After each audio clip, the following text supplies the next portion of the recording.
Ayan. Kaibigan, oh. Oh. Close up natin, kaibigan, ha. Ayan, kaibigan, oh. Oh. Diba, kaibigan, oh. Ayan, kaibigan, oh. Hindi pwedeng, paliparin kasi malagkit yung sus. Ganyan lang po. Yan. Oh. Sarap nito, kaibigan, ha. Perfect na to. Parang kan lang po, bagay ito sa mga magandang binibini sa Pilipinas.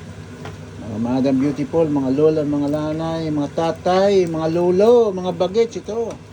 Samahan nyo na ako, kain tayo. Sandok tayo, kaibigan, ha. Ayan, ha. Oh. Diba? Ganda, kaibigan.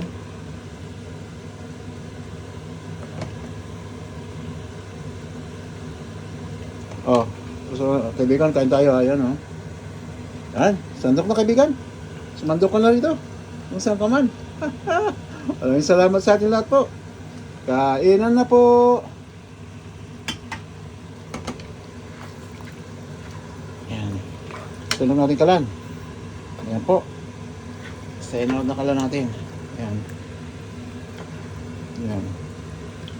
Diba, kaibigan? Ano? Kain na! Ala pagkasarap-sarap ni Re Naging Batanggin yun, no? Ayan po, oh. Ayan. Ayan po, kaibigan, no? Oh. Kaibigan natin sa India, nagluluto rin yung mga Kristiyano, may mga Kristiyanong pandin. Kaibigan natin. Maraming Pilipino rin dyan, eh. Ayan, no? Oh. Sarap. Masarap na masarap to, kaibigan. Ayan, oh. Baga tinapay na baon.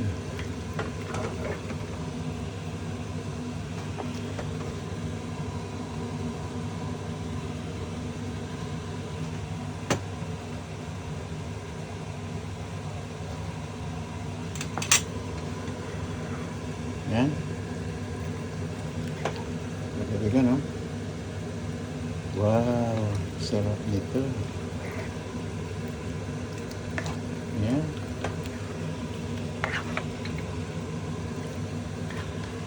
Ayan, kaibigan, kita niyo po, oh. Wow, di ba?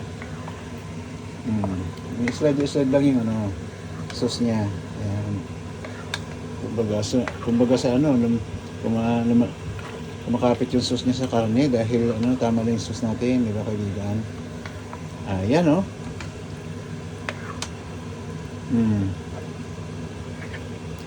Ayan. Ayan po, kaibigan, no? So, ano po, kain tayo. Shoutout sa inyo lahat po pala. At magandang hapon muli sa ating lahat po. Kainan na po tayo.